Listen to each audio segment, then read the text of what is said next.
আমি সকলের কাছে অনুরোধ করছি, প্রত্যেকেরই তো খিদের জ্বালায় ছটফট হচ্ছে।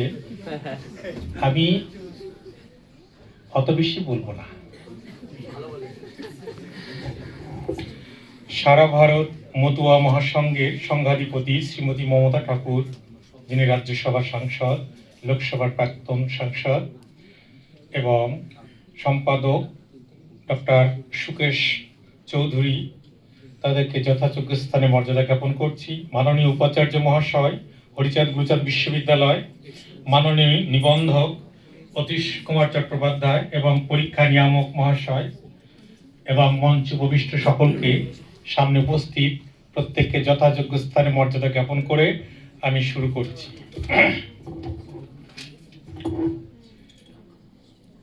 পবিত্র সংস্কার ও সামাজিক প্রতিবাদ, হরিচাঁদ ঠাকুর এবং নিম্নবর্গীয় মতুয়ার উত্থান। এটা আমার মনে হলো অনুবাদ। প্রথমে বলি, আমরা যে সেমিনারের টপিকটা ঠিক করেছি সাবঅল্টার্ন। সাবঅল্টার্ন শব্দটা আমরা ব্যবহার করব না ডেমোক্রেটিকলি পরবর্তীকালে, কারণ ইটালির আন্তোনিও গ্রামসি 1920-তে যখন তিনি জেলে বন্দী ছিলেন, সেই সময় তো সোভিয়েত ইউনিয়ন ছাড়া বাকি বিশ্বে কমিউনিস্টদের পছন্দ করতো না, এখনো করে না। সুতরাং তিনি প্রলেতারিয়েত শব্দটার বিকল্প হিসাবে ব্যবহার করলেন এই সাবঅল্টার্ন শব্দটি। অর্থাৎ সেটা ছিল অর্থনৈতিক শ্রেণীভিত্তিক একটা পার্থক্য, জাতিগত পার্থক্য নয়। অর্থাৎ এক দলের সম্পদ আছে, এক দলের নেই। শোষিত যারা মানে সর্বহারা শ্রেণী, তাদেরকে বোঝানোর জন্য এটা ব্যবহার করেছে। আর ভারতবর্ষে রঞ্জিত গুহ ঐতিহাসিক, তিনি যখন এই সাবঅল্টার্ন শব্দটা ব্যবহার করলেন, এখানে কাস্ট, রেস এবং এগুলোর মধ্যে যারা তথাকথিত ব্যক্তি দ্বারা ঘোষিত অস্পৃশ্য, নিম্ন বলে, তাদেরকে তিনি চর্চার বিষয় হিসাবে এই শব্দটি ব্যবহার করলেন। সুতরাং আমরা যেখানে হরিচাঁদ গুরুচাঁদ ঠাকুরের কথা বলবো, যারা প্রতিবাদের কথা বলবো, সমাজ সংস্কারের কথা বলবো, অন্যের দ্বারা তৈরি করে দেয় স্টিগমা, একটা দাগ, সে দাগটাকে আমরা গায়ে মাখবো না। কারণ আরো কিছু শব্দ আছে, কেমন, যেমন খুব শৌখিন ভাবে বলা হয় অপ্রেসড, সাপ্রেসড। কারণ অপ্রেসড সাপ্রেসড বললে এটা একটা শৌখিনতা থাকে। প্রান্তজন একটা বেশ সুন্দর থাকে। এই প্রান্তজন, অপ্রেসড, সাপ্রেসড, অনগ্রসর, এই বাক্যগুলোর কথাগুলোর মধ্যে কি আছে, যে ব্যক্তিকে বলা হচ্ছে তার দায়ভার। অনগ্রসর মানে যে অগ্রসর হচ্ছে না, পশ্চাৎগামী। মানুষ কোনোদিন পশ্চাৎগামী হয় না, কেউ স্লো এগিয়ে যায়, কেউ দ্রুত এগিয়ে যায়। সুতরাং বরং আমরা বলতে পারি ব্যাকওয়ার্ড শব্দটার বদলে বলবো ব্যাক রিটেন্ড, পিছিয়ে রাখা। একদল পিছিয়ে রেখে তারা নিজেরা এগিয়ে যাচ্ছে, বাকিরা পশ্চাৎমুখী হচ্ছে না, তারা ধীর গতিতে এগিয়ে আসছে। তাই ব্যাকওয়ার্ড শব্দটার বিরুদ্ধে বলার কথা বলছি, ব্যাক রিটেন্ড। কারণ ব্যাক রিটেন্ড বললে ওই দোষটা যারা রেখেছে তাদের উপরে পড়বে। দলিত বললে এখন ভারতবর্ষ শুনতে পছন্দ করছে না, কারণ দলিত বললেই দলনকারী উপস্থিতি প্রমাণ হয়ে যায়। তাই দলিত শব্দটি চায় না, সে অতি সহজে বলে শিডিউল কাস্ট। এখন এইটা মান্যতা দিচ্ছে, কিন্তু আর আদিবাসী হতে পারে না, বনবাসী ভাবা যায়। ট্রাইব বলা যাবে, কিন্তু আদিবাসী বলা যাবে না। ওটা বললে যে বলছে, যারা সত্যিকার আদিবাসী, তার আইডেন্টিটি একেবারে স্থায়িত্ব হয়ে গেল। আর যারা ক্রাইসিসে ভুগছে, তারা ওইটাকে পরিবর্তন করতে চাইছে। সেই জন্য আমরা এই শব্দগুলো সম্পর্কে আগামী পরিষ্কার হয়ে গেলাম। কারণ যেহেতু আমার ছাত্রছাত্রীরা তারা ডিসার্টেশন করবে, ব্যবহার করবে, তারা যদি এখনই সচেতনভাবে ব্যবহার না করে, তাহলে সেই ট্র্যাডিশন সমানে চলতে থাকবে, এটা যেন না চলে। কারণ আমরা বলবো আজকে জন্মদিন হরিচাঁদ ঠাকুরের, তার আলোচনায় অনেকগুলো ডাইমেনশন আছে তার জীবন নিয়ে। শিক্ষা, সমাজ, ধর্ম, অর্থনীতি, রাজনীতি, অন্তত যেগুলো তিনি মুখ্যভাবে দেখিয়ে গেছেন এগুলো তো জরুরি। এখন আমরা এগুলো কি করে করব? দেখুন, 1812 সালে এক ব্যক্তি জন্মগ্রহণ করছে কোথায়? ফরিদপুরের সফলাডাঙ্গায়। সফলাডাঙ্গা কেমন অন্ধকারাচ্ছন্ন যে সফলা নাম শুনলেই প্রত্যেকের কাছে মনে হয় নতুন শুনছি। ওরাকান্দি সকলে শোনা, কিন্তু সফলাডাঙ্গাটা এত অবস্থা খারাপ ছিল, অন্ধকারাচ্ছন্ন। এমনকি ওই জেলাতে রমেশচন্দ্র মজুমদার ঐতিহাসিক বিশিষ্ট তিনি থাকা সত্ত্বেও তিনি ওই সফলাডাঙ্গার নাম জানতেন না, তার ইতিহাসে লেখা হচ্ছে না। তাহলে কতটা অখ্যাত জায়গা। সেইখানে জন্মেছেন মেদিনীপুরের বিদ্যাসাগরের জন্মের 8 বছর আগে। এই ব্যক্তি পরিবার এবং সমাজের প্রতি সচেতনভাবে কারা দেখে জানেন? যারা দরিদ্র, যারা যন্ত্রণা ক্লিষ্ট, যারা ক্ষুধার্ত, তারা বুঝতে পারে যে জীবন কি জিনিস। বাবা বৈষ্ণবীয় ভাবধারায় ব্যস্ত, কখনো নিজের বাড়িতে মহোৎসব, কখনো অন্যের বাড়ি মহোৎসব। সংসার চলবে কিসে? এই সংসার চলাতে গিয়েই তার মাথা যন্ত্রণা। এদিকে কোথাও কেনাবেচা করতে গেলে, কোনো কাজ করতে গেলে তাকে কাজে নেয় না। একবার আমার সমাজে যদি অস্পৃশ্য বলে দাগ দিয়ে দেওয়া যায়, তাহলে সমাজ তাকে বয়কট করতে বাধ্য হয়। সেই সমাজে তিনি জন্মেছেন। তিনি কি করলেন? তাহলে একে সেই সময় খাজনা জমিদারেরা ভীষণভাবে জোর করে আদায় করছে।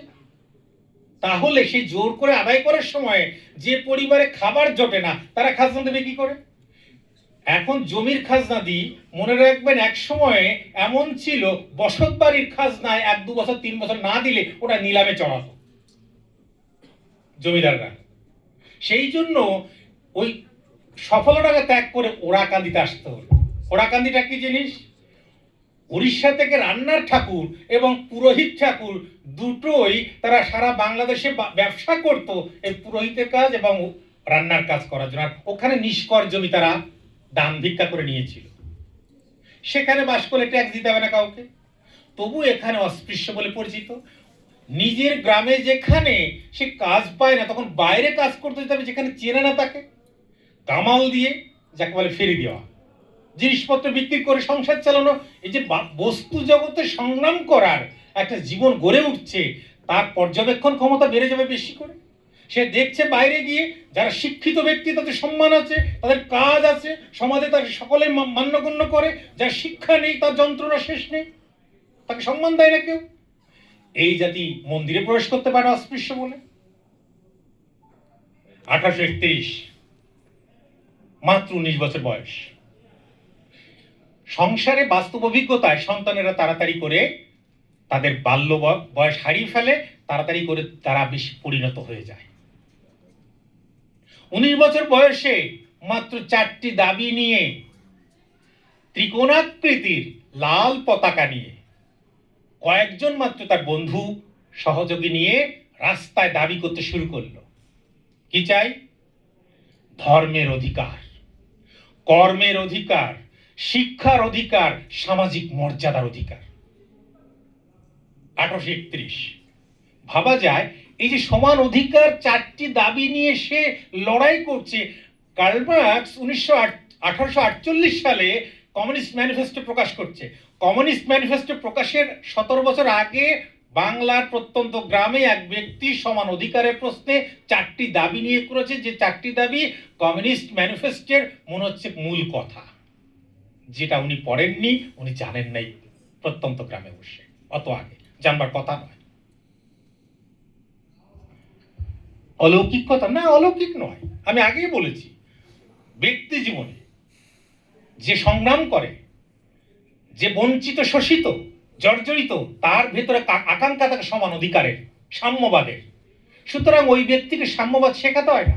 সাম্যবাদ তো তাদেরই শেখা উচিত যারা বড় বাবুর বাড়ির সন্তান, জমিদারের সন্তান, যারা কোনোদিন কষ্ট পায়নি, তাদেরকে সাম্যবাদ শেখাতে হয়। ঘটনাচক্রে সাম্যবাদী নেতাদের, তারা সাম্যবাদী নেতা হয়, আর তারা এই গরিবদেরকে শেখাতে যায় সাম্যবাদ। পরিহাসের বিষয় এটা। সুতরাং এই জন্মগ্রহণ করার শুধু তাই নয়, সুতরাং লাল ত্রিকোণাকৃতি পতাকা, এই পতাকা দেখে মনে করে এরা কমিউনিস্ট, অবশ্যই কমিউনিস্ট, কিন্তু মনে রাখবেন কমিউনিস্ট পার্টি জন্মের আগের থেকে কমিউনিস্ট।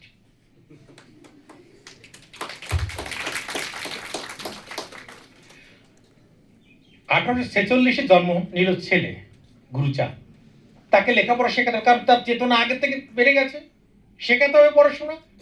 পাঠশালায় প্রবেশ করতে দিল না, টোল আরো পরিত্যাজ্য।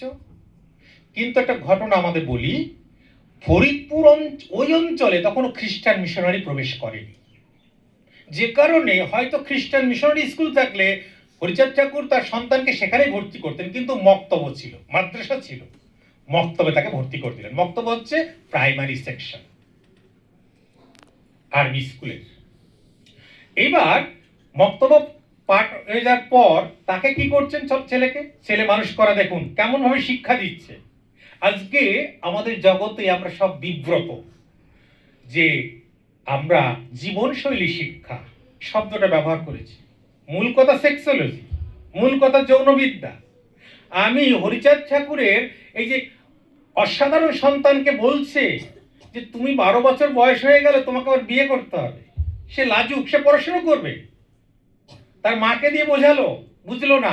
যখন তাকে বোঝাচ্ছে যে বিয়ে করলে তোমার বংশগতি রক্ষা পাবে এবং আমাদের ধারা, সভ্যতা, সংস্কৃতি টিকে থাকবে, তখন সে বিয়ে করতে রাজি। আচ্ছা, হরিচাঁদ ঠাকুর কি এত বোকা যে একটু বাইরে ঘুরেছে আবার অন্ধের মতো ডুবে গেল? না, যেদিন বিয়ে হলো, অনেক রাজি করিয়ে বিয়ে করলো, ফুলসজ্জার দিন বলে দেওয়া হচ্ছে তোমার স্ত্রী তোমার মায়ের সঙ্গে থাকবে আর তুমি আমার সঙ্গে থাকবে। কতদিন? যতদিন তুমি সাবালক না হচ্ছ। অর্থাৎ শরীরের প্রতি তার গুরুত্ব অনেক বেশি ছিল। 19 বছর বয়স যখন হচ্ছে গুরুচাঁদের, তারপর সে পারমিশন পাচ্ছে স্ত্রীর কাছে থাকার। এবং আজকের যুগের কথা নয়, এটা প্রায় 200 বছর আগের কথা হচ্ছে। সুতরাং এই যে বিষয়, এই বিদ্যা তাকে কে দিল?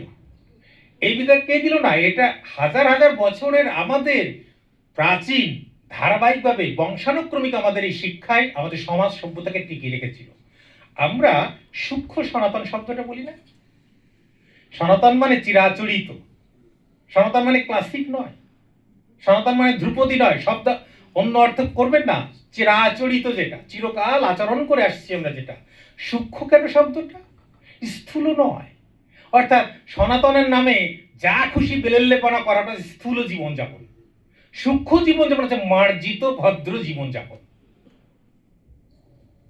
আর সেই জীবনযাপন যা আমরা ধারণ করছি, যে প্রজ্ঞা, যে জ্ঞান, তার নামই হচ্ছে ধর্ম।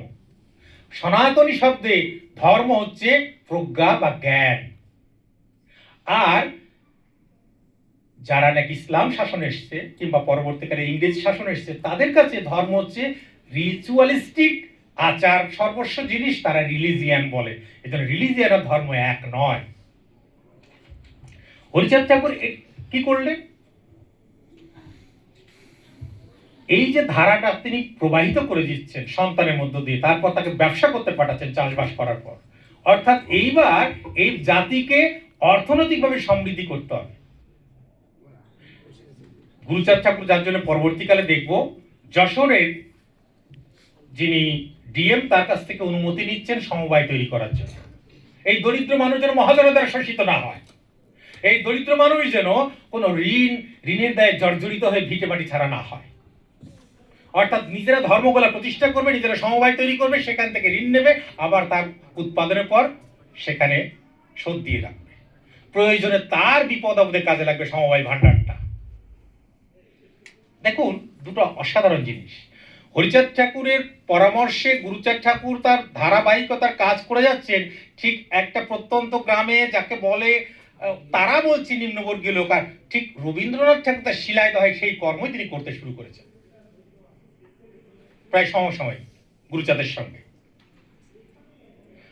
আরেকটা কথা বলছি, যে প্রবন্ধটা চারিদিকে প্রচারিত আছে সত্য বলে, এবং সেটা সত্যই, রবীন্দ্রনাথের মতো ব্যক্তি তিনি পর্যন্ত মর্মাহত হয়েছে, তার ধর্মের অধিকার প্রবন্ধটা আপনার গুগলে সার্চ করলেও পাবেন, এটা পড়তে পারেন যে কেউ। যে পল্লী গ্রামে যাইয়া দেখিলাম তথায় নবশূদ্র নামে এক প্রকার জাতি বাস করে, যাহাদিগের ঘর ভাঙিয়া গেলে ছাইবার লোক পাওয়া যায় না, জমিতে ফসল পাকিলে তুলিবার লোক পাওয়া যায় না, পথিমতে চলিতে গেলে তাহাকে হাঁটিতে দেয় না, কারণ তার ছায়া মারিলে যার যাইবে, দোকানে কোনো দ্রব্য ক্রয় করিতে গেলে বিক্রয় করিতে চাহে না, সমাজে বাস করিয়া এই রূপ অসহযোগিতার মধ্যে কি করিয়া জীবন ধারণ করিবে। সুতরাং সেই জায়গা থেকে উত্থান ঘটে একটা জাতিকে এগিয়ে দেওয়ার যে সূত্রপাত হরিচাঁদ ঠাকুরের, এইটাকে আমরা অস্বীকার করতে পারি না। কারণ এই অস্বীকার করার জায়গা নেই বলে আমরা কিন্তু বারবার একটা জিনিস ভুলে যাচ্ছি। এই যে নমশূদ্র, চণ্ডাল, আমি কিন্তু ঘড়ির দিকে তাকিয়ে বলছি, চিন্তা করবেন না, কারণ আমার ক্লাস রুটিন অনুযায়ী পড়ানোর অভ্যেস, তো অফুরন্ত পড়াই না। তো চণ্ডাল শব্দটার আমি একটুখানি বলি। আমি ডিলিট যেটা গবেষণা করেছিলাম 24টা ধর্ম নিয়ে, সারা পৃথিবী, ভারতবর্ষের এবং পৃথিবীর এস্কিমো থেকে শুরু করে তাসমানিয়ান থেকে শুরু করে ভারতের সব মিলিয়ে, মানে প্রধান প্রধান ধর্ম, উপধর্মগুলো নয়, শাখা ধর্ম নয়, কিন্তু আমি মতুয়াটাকে তার মধ্যে অন্তর্ভুক্ত করেছি। তো চণ্ডাল শব্দটা সম্পর্কে বলি। আপনারা ঋগ্বেদের সঙ্গে সম্পর্কযুক্ত হচ্ছে ঐতরীয় উপনিষদ। ঐতরীয় উপনিষদটা তার ব্রাহ্মণ খণ্ডে এবং উপনিষদ খণ্ডে চণ্ডাল সম্পর্কিত বলা হচ্ছে। চণ্ডাল কারা? যারা মনুসংহিতা বর্ণিত, বৈদিক সমাজ বর্ণিত চতুর্বর্ণের বাইরে অবস্থান করছে, অর্থাৎ ব্রাহ্মণ, বৈশ্য, ক্ষত্রিয়, শূদ্র ছাড়া যে বহির্ব্রাত্যজন যারা, তারা হচ্ছে চণ্ডাল। চণ্ডাল মানে মরা পুরানো লোক নয়, চণ্ডাল মানে গালাগাল খাওয়া লোক নয়। এই চণ্ডালকে ব্রাত্যও বলা হচ্ছে। হরিশ্চন্দ্র, রাজা হরিশ্চন্দ্র, তাকে চণ্ডাল আপনারা জানেন। এই হরিশ্চন্দ্রের সন্তান রোহিতাশ্ব, সে যখন পৃথিবী ভ্রমণে বেরিয়েছে, ব্রাহ্মণ রূপে ইন্দ্র তাকে বলছে, তুমি ক্লান্ত বোধ করছো? বলছে হ্যাঁ, আমি বাড়ি ফিরবো। বলছে বাড়ি ফিরো না। বলে কেন? বলছে তুমি চলতে থাকো, তুমি ব্রাত্য। হে রোহিত, তুমি ব্রাত্য, ব্রাত্যের জন্য কোনো নিয়ম নেই, তুমি যে কোনো স্থানে বসতে পারো, যে কোনো জায়গায় থাকতে পারো, তোমার জন্য কোনো নিয়ম তৈরি হয়নি, কারণ তুমি চতুর্বর্ণের বাইরে, বেদ বহির্ভূত। এবং মনে রেখো, চরই বেতি, যে চলতে থাকে তার ভাগ্য চলতে থাকে, যে উঠে দাঁড়ায় তার ভাগ্য উঠে দাঁড়ায়, যে শুয়ে পড়ে তার ভাগ্য শুয়ে পড়ে। সুতরাং ওই অনাদি অনন্ত সূর্য প্রথম দিন থেকে সে চলমান, তাই সে জাজ্জল্যমান, উজ্জ্বল, ভাস্বর। অদ্ভুত কথা। এখানে ঠিক এই একই ঋগ্বেদের আর একটা জায়গায় আমরা দেখতে পাবো অন্য অদৃষ্টের কথা। জন্মের আগে আমার অদৃষ্ট লেখা হয়ে যাচ্ছে, আমি কি হব? তাহলে একদিকে অদৃষ্ট দ্বারা আমরা নিয়ন্ত্রিত হচ্ছি, সেই রকম যেমন দর্শন আছে, নিয়ম আছে, আবার তার বিপরীতে ইতর্জনের যে দর্শন, সেই পাশাপাশি সেটা প্রতিফলিত হচ্ছে তার বিরুদ্ধে। ভাগ্য বা অদৃষ্টকে মেনে নেওয়া নয়, চলমান জীবনকে গ্রহণ করা। হরিচাঁদ ঠাকুর এই সূক্ষ্ম অতীতটাকে কি করে পেলেন? আপনাদের এখন মনে হতে পারে এটা এই বইতে নেই, এর রেফারেন্স নেই, সুতরাং এটা করতে গেলে ওটা বিশ্বাস হতে পারে না। এই যে প্রত্যেকটা পরিবার, তার দাদু, তার বাবা ক্রমপর্যায়ে পারিবারিক ধারাবাহিকতা যে বহন করে নিয়ে এসছে, আপনি কোন গোত্রের লোক, আপনি কোন জাতির লোক, শাখা, এটা কি কোনো বইতে লেখা আছে নাকি সেইখান থেকে আপনি জেনেছেন? হরিচাঁদ ঠাকুর ঠিক তাই। অর্থাৎ এটা আমাদের একটা পূর্বসূরীদের, যতই আমরা বিভিন্ন ধর্ম দ্বারা, বিভিন্ন জাতি দ্বারা আক্রান্ত হই না কেন, আমাদের মূল সংস্কৃতি, মূল সভ্যতা ভুলে যায়নি। ঠিক যেমন ভুলে যায়নি পূর্ব পাকিস্তান বা 47 সালের ভাঙনের পর অসংখ্য মানুষ বারবার বিতাড়িত হয়ে আসছে, জমি জায়গা সব ছেড়ে চলে আসছে, সঙ্গে কি নিয়ে আসছে? তার হরিচাঁদ ঠাকুরের নাম জয়ডঙ্কা কাসর, আর নিয়ে আসছে কি যেখানে সুযোগ পাচ্ছে সেখানে হরি ঠাকুরের মন্দির তৈরি করছে। আর কিছু না হোক, খাবার নেই, কিচ্ছু নেই, জমি নেই, জায়গা নেই, কিন্তু হরিচাঁদ ঠাকুর তার আছে মুখে, হাতে নাম, হাতে কাম, মুখে নামটি তার আছে, এইটা সে নিয়ে চলেছে। এখন এই বিষয়ে যদি আপনি বলেন কোন বই থেকে পেলেন, এটা আমি কোনো বই থেকে বলতে হবে? এটা কোনো বইতে লেখা থাকে না। এগুলো এগুলো ঐতিহ্যবাহী, বংশানুগতিক ভাবে এগুলো বহন করে চলে মানুষ। আমি ঘড়িটা দেখছি, মাত্র 12 মিনিট হয়েছে। আমার মনে হচ্ছে বেশি কথা বলে ফেলেছি। আমি 8 মিনিট আর বলবো, 20 মিনিট, কারণ অত বেশি বললে আপনাদের আর ভালো লাগছে না, ভাবছে কখন ছাড়বে। আমরা মতুয়া মানে মনে করি নমশূদ্র, এটা সেই সময় কিন্তু খোলস করে দিয়েছে। মনে রাখা উচিত, যারা আমরা নমশূদ্র বলে গৌরব করি, গৌরব থাকা উচিত, কিন্তু এটা মনে রাখা উচিত অনমশূদ্রকে বিচ্ছিন্ন না করা, তার থেকে পৃথক না করা, এই সত্যটাকে যেন প্রকাশ না করা। কারণ নমশূদ্র কুলে জন্ম হয়েছে আমার, তবু বলি আমি নহি নমর একার। যদি তাকে ঈশ্বর মানো, ঈশ্বর শুধুমাত্র নমশূদ্রের জন্য জন্মায়নি আর নমশূদ্রকে করেনি। আর এই ট্র্যাডিশন আছে বলেই আমাদের এই বিচ্ছিন্নতা এখনো দূর হয়নি। এখন আমরা বিচ্ছিন্ন আছি। এখন আমরা কোথাও কি খুঁজে বেড়াই আমার নম কে আছে, প্রথমে খুঁজে নিলাম, তারপরে কি খুঁজি জানেন? কে শিউলি নম, কে ধানী নম, এবারে খুঁজতে শুরু করি। খুঁজতে খুঁজতে বিচ্ছিন্ন হতে হতে তখন দেখি আমি একা, আমার মতো ভালো আর কেউ নেই, জগতে সবাই খারাপ। সেইখানে আমি একা হয়ে যাই। সেই জন্যে আমরা যে বলি না, যে সমস্ত দলিত অস্পৃশ্য মানুষ, সমস্ত যারা শিডিউল কাস্ট, সবাই আমরা সংহতিবদ্ধ হচ্ছি না। কোনো আমারই নিজের কারণে হচ্ছি না। দলিত পীড়িত যারা দুঃখে কাটে কাল, অস্পৃশ্য বলে যাদের জল ও অচল, এদের জন্যই আমি আছি, হরিচাঁদ ঠাকুর বলেন। সুতরাং তিনি আন্দোলন করছেন এদের অধিকারের জন্য, কিন্তু মনে রাখা দরকার যারা চিরকাল শোষিত হয়েছে, অত্যাচারিত হয়েছে, ঘৃণিত হয়েছে, হরিচাঁদ ঠাকুর একটা মহান প্রেমের ব্যক্তি। যে ব্যক্তি অত্যাচারিত হয়েছেন, প্রতিশোধের কথা বলেননি। অস্পৃশ্যের শিকার হয়েছেন, বাকি কাউকে আলাদা করে বিচ্ছিন্ন করে অস্পৃশ্য রাখার কথা বলেননি। ব্রাহ্মণ হোক, উচ্চবর্গের লোক হোক, যারা তাকে ঘৃণার চোখে দেখেছেন, তাদেরকে প্রতিঘৃণা বা প্রতিশোধের কথা নিতে কখনো বলেননি। দেখুন, প্রায় সর্বশাস্ত্রেই, রাজনীতি বলুন, ধর্মনীতি বলুন, সব জায়গায় সুযোগ পেলে প্রতিশোধের কথা বলা আছে। কিন্তু হরিচাঁদ ঠাকুর এমন একজন মহান ব্যক্তি, এত কিছু সহ্য করার পরও তিনি এই জীবনকে ভালোবাসেন। আর এই জীবনকে ভালোবাসেন, বাসলে মানুষকে ভালোবাসতে হয়।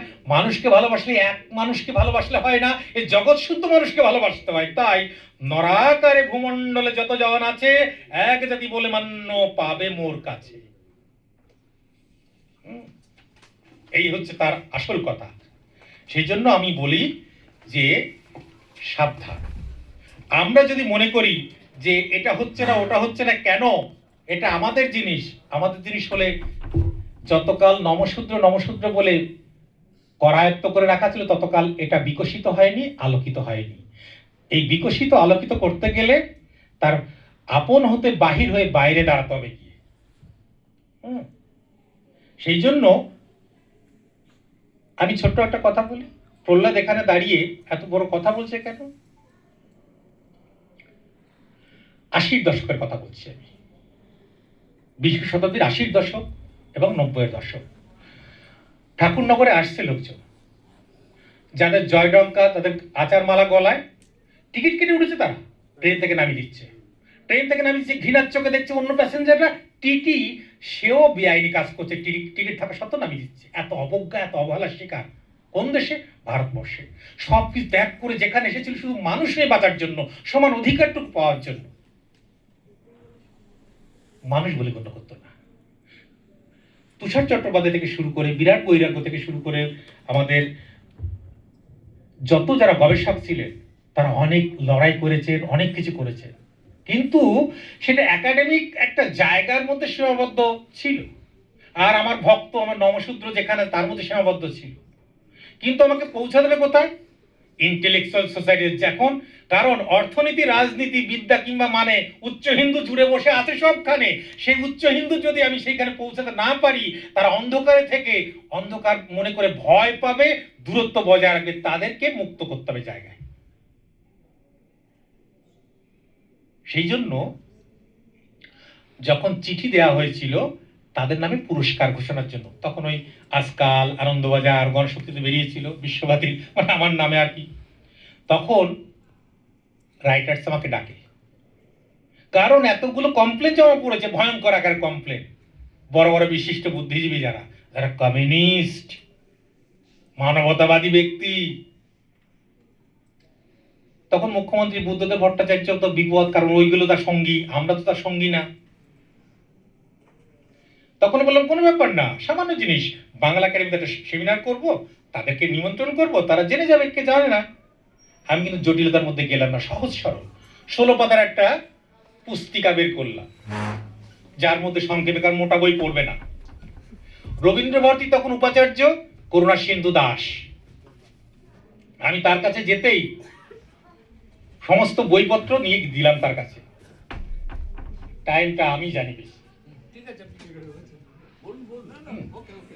যাওয়ার পর তখন কপিল কৃষ্ণ ঠাকুর, যিনি মমতা ঠাকুরের আমাদের ঠাকুর মশাই ছিলেন, তিনি, বীণাপাণি দেবী, সকলের কথা অনুযায়ী এইবার ওই আলোচনা চক্রে বক্তাকে করুণাসিন্ধু দাস, আর কি ত্রিপুরার উচ্চশিক্ষামন্ত্রী অনিল সরকার, আর আমাদের কপিল কৃষ্ণ ঠাকুর নিজে। সঞ্চালন আমি করছি, আর পুস্তিকাটা এবং একটা সিডি, মতুয়া সঙ্গীতের একটা সিডি ওই দিন প্রকাশ করে সকলের হাতে দিয়ে দিলাম। দেওয়ার পরে আর ওই আলোচনা শুনে ওটা বন্ধ হলো, পুরস্কারটা চালু হলো। অন্তত যে ইন্টেলেকচুয়াল সোসাইটি, তারা এবার ওই পুস্তিকা হাতে পাওয়ার পর এইবার তারা পড়বে, কারণ আমি যদি মোটা বইয়ের তালিকা দিতাম, ওটা তারা গ্রহণ করতেন না, পড়তেন না। আর এই বিষয়ে কেন করতে গেলাম এটা, কারণ আমার দরকার ছিল এই সুযোগটা নিয়ে। তখন রাজনৈতিকভাবে তারা টলছে, যারা এতকাল কোনোদিন গুরুত্ব দিত না, তারা এবার টলছে, আর এই দুর্বলতার সুযোগে ওটাকে আমি পৌঁছে দিলাম। তখন তার জন্য দুঃখ করবেন না, আজকে নমশূদ্র শব্দটা বলেছি না, এই আমার নমশূদ্র সম্প্রদায়ের লোকেরা এক যোগে বিরোধিতা করেছে। ইন্টেলেকচুয়াল সোসাইটির মধ্যে যারা নমশূদ্র তারা। আর এই পুরস্কার চালুর জন্য যিনি সবচেয়ে বেশি ভূমিকা নিয়েছেন, তিনি রাজবংশী সমাজের লোক।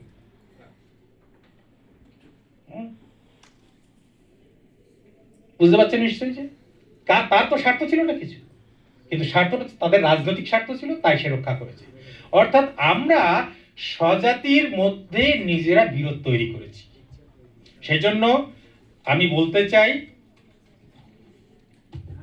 এই বিষয়ে আমার বিশ্বভারতীতে আমি গবেষণা শুধু কল্যাণীতে করলে, বিশ্বভারতীতে আমার কাছে মতুয়া সঙ্গীত নিয়ে আমার কাছে পিএইচডি করেছে স্নিগ্ধা মুখার্জি। যদি এটা আমি একটা জায়গায় সীমাবদ্ধ রাখতাম, নমশূদ্র ছাড়া আমি কাউকে করাবো না, এবং নমশূদ্র তাহলে মুশকিল হবে। এবং ওখানে আমি একটা ইচ্ছা করে জ্ঞান দেখিয়েছি, আমার কাছে কাজ করতে এসছে, তার হাজবেন্ড নিয়ে এসছে, হাজবেন্ড বিশ্বভারতীর অধ্যাপক বসন্ত মুখার্জি। আমি তাকে বললাম আমি কাজ করাবো না, আমি সঙ্গীত জানি না, সঙ্গীতে কাজ করাবো না, সে সঙ্গীতের মাস্টার ডিগ্রি। তো তখন দুদিন বাদে আবার এসছে, আপনার কাছেই করবে আমার মিসেস। বললাম করলে আমি যা বলবো করতে পারবে? মতুয়া সঙ্গীতে করতে হবে। সে পিওর রবীন্দ্রসঙ্গীতের লোক, মতুয়া সঙ্গীতে করতে হবে। ও হ্যাঁ বলে চলে গেছে। আমি বললাম হ্যাঁ বললে চলবে না, তুমি যা উপাচার্যের কাছে পারমিশনটা করাও। অত সোজা নয়, রিসার্চ বোর্ডে পারমিশন দেবে, নাহলে রিজেক্ট করে পাঠিয়ে দেবে। এই অভিজ্ঞতা ছিল বর্ধমান বিশ্ববিদ্যালয়ে। বর্ধমান বিশ্ববিদ্যালয়ে ঠিক একজন কাজ করতে গেছিল, মাধুরী হালদার। তার এক্সটার্নাল এক্সপার্ট, একজন বিশিষ্ট বামপন্থী ব্যক্তি, যিনি নাকি উদার ব্যক্তি, পবিত্র সরকার। তিনি বললেন রিজেক্ট, মতুয়ার উপর পিএইচডি হয় না। সে তো সাহিত্যের বই, বাংলা ডিপার্টমেন্টে। আমি নাম বলছি, প্রমাণ রেখেছি বলে বলছি, নইলে তো কেস খেয়ে যাব। তারপর এই স্নিগ্ধা মতুয়া সঙ্গীতের উপরে নিষ্ঠার সঙ্গে কাজ করলো মুখার্জি, ব্রাহ্মণ। ভাবুন আপনি। সুতরাং এটাই শুধু নয়, বিশ্বভারতীতে যে কটা কাজগুলো হয়েছে, নমসূত্র ব্যতীত অন্য বর্ণের মানুষ যারা, তারা যখন এটা তাদের কাছে পৌঁছে যাচ্ছে, তাদের মাধ্যমে আস্তে আস্তে বিস্তার লাভ করছে। অর্থাৎ এর একটা একাডেমিক দিক আছে। এই একাডেমিক দিক যদি আমরা তাকে না বোঝাতে পারি, শুধুমাত্র এই ধর্মের আচার বিচার বলে রেখে দেবে, এটা নিয়ে কোনো কাজে দেবে না। আমার কাছে কেন কাজ করতে এসেছিল এডুকেশন ডিপার্টমেন্টে, কেন সঙ্গীত ভবনের লোক, সঙ্গীত ভবনে একজন ছিলেন, আমাদের নমসূত্রের লোক একজন ছিলেন। অভিযোগটা তাকে প্রথমে রিজেক্ট করে দিয়েছে সেই ব্যক্তি। তারপর আমি তো সারা পাত্র নয়, বললাম ঠিক আছে আমি যাব। এবার আমি যখন গেছি চুপচাপ বসেছি, সে আমাকে চেনে না, আমি তাকে চিনি। এবার তাকে বলছে তুমি কেন আটকালে, ভিসি বলছে তুমি কেন আটকালে, বলো সঙ্গীত ভবনের অধ্যাপককে যে না হরিচাঁদ ঠাকুর এমন, ওই একটু তিনি, তার শব্দগুলো আমি রেকর্ড করে রেখেছি, আমি রেকর্ডিং অন করে ঢুকেছিলাম ইচ্ছে করে ওটা, যে তিনি ওই নিম্নবর্ণের মধ্যে ধর্মের সুরসুরি দিতেন, এইটা নিয়ে উনি কাজ করতেন, এমন কিছু না, সঙ্গীতে কিছু নেই। সব হয়ে গেল বলা। আমি বললাম প্রথমত বিশ্বভারতীতে এই শব্দটা অবজেকশনাল। হ্যাঁ, ওই তলে তলে ধর্মের সুরসুরি, বিশ্বভারতীতে কোনো জায়গায় কোনো অধ্যাপক কোনো ছাত্র এই ধরনের শব্দ ব্যবহার করে না। এটাই হচ্ছে সবচেয়ে অবজেকশনাল, কারণ বিশ্বভারতী সংস্কৃতিতে এইসব শব্দ চলে না। তারপর দুই, তুমি যে বলছো তোমার দুই দিদি মতুয়া সঙ্গীত করে পয়সা উপার্জন করে, মতুয়া কীর্তন করে পয়সা উপার্জন করে তোমাকে পড়াশোনা শিখিয়েছে, তারপর তুমি এখানে এসে পৌঁছেছো, আমি কি চিনি না তোমার দুই দিদিকে? কল্যাণীতে বাড়ি স্যার। সুতরাং এই হচ্ছে পরিস্থিতি। সেই পরিস্থিতিতে কতটা লড়াই করে এটাকে যে এত কিছু করতে হয়, সেই জায়গাতে দাঁড়িয়ে যদি আমরা এখনো বিচ্ছিন্নতার মধ্যে আবদ্ধ থাকি, মুশকিল হবে। সেই জন্যে এখানে যারা ছাত্রছাত্রী আছে, আমি জানি এডুকেশন ছাড়া অন্যান্য সাবজেক্টও মতুয়ার প্রসঙ্গটা আছে। আমাদের এই যে আগের যে বিডিও সাহেব বললেন, তার কাছে এরকম বিষয় 100টা বিষয় তিনি বলতে পারেন। আমি তার কাছে অনুরোধ করব বেশি করে, যে উনি অনুগ্রহ করে সে বিষয়ে লিখিত আকারে যে বই প্রকাশ করেন, তাহলে আমাদের ছাত্রছাত্রী উপকৃত হয়, তারা তাদের পড়ার সুযোগ পাবে। কারণ এই বিষয়ে অথেন্টিক বই নেই। আর অথেন্টিক বই আপনি জানেন কোন জায়গায় আমাদেরকে বিরুদ্ধচারণ করে। আপনি ফিল্ড সার্ভে করে নিয়ে আসবেন, বিশিষ্ট লোকের ইন্টারভিউ নিয়ে এসে বলবে এটা রিজেক্টেড, তুমি রেফারেন্স দাও। ফিল্ড সার্ভে রেফারেন্স হয়নি, ইন্টারভিউ যা নিয়েছেন তার নাম থাকতে পারে। এই যন্ত্রণা। এই যে কৃষ্ণেন্দু অ্যাডামাসের পিএইচডি করছিল, যারা জানে না তারা এক্সপার্ট, তারা ডিসিশন দিচ্ছে ওর হবে কি হবে না। আর তার থিসিস বাজারে প্রকাশ হওয়ার পর বই আকারে প্রচুর বিক্রি হয়ে গেছে, কারণ ইংলিশ বই কম দেশে। সুতরাং আমি এখন শেষ করতে চাইছি এই কারণেই, যে এই ইউনিভার্সিটি যখন পঠন পাঠন সূচনা হয়েছিল করোনা আবহে শুরু হয়েছিল, সেই সময় সব অনলাইনে পড়াশোনা হতো। প্রথম উপাচার্যের উদ্যোগে এটা হয়েছিল সেন্টার ফর মতুয়া স্টাডিজ, এবং প্রতি সপ্তাহে বুধবারে সন্ধ্যা 6টা থেকে 8টা অনলাইনে সেমিনার হতো। এবং তার একটা কমিটি ছিল, কমিটিতে সব প্রফেসর লেভেলের লোক, বিভিন্ন ইউনিভার্সিটি থেকে নেওয়া। তারপর সেখানে বক্তা হিসেবে থাকতেন একজন অধ্যাপক প্রতি সপ্তাহে, আর একজন যিনি ব্যক্তি জীবনে মতুয়া চর্চা দুটোই করেন। অর্থাৎ চর্চা হচ্ছে জীবনশৈলীতে মতুয়া জীবনযাত্রা, এবং আর একজন যিনি অধ্যাপক, যিনি অর্থাৎ ইন্টেলেকচুয়াল এবং গ্রাউন্ড, এই দুটো জিনিসটাকে মিলিয়ে মিশিয়ে ঠিক জায়গায় একাডেমিক জায়গায় পৌঁছে দেওয়া। 34টা সেমিনার হয়েছিল, তারপর অদৃশ্য কারণে সেটা বন্ধ হয়ে যায়। সুতরাং মাননীয় উপাচার্য মহাশয় তিনি অতি আগ্রহে সেটাকে নতুন করে হোক, কিংবা নতুন দৃষ্টিভঙ্গি দিয়ে, নতুন দৃষ্টিকোণ দিয়ে তার যে সমস্ত প্ল্যান আছে সেগুলো যদি বাস্তবায়ন করবেন, আমরা সে অপেক্ষায় আছি। আমি সেই আশা রেখে সকল ছাত্রছাত্রী, শিক্ষানুরাগী, শিক্ষক, অধ্যাপক এবং সকলকে ধন্যবাদ জানিয়ে আমি শেষ করছি। নমস্কার।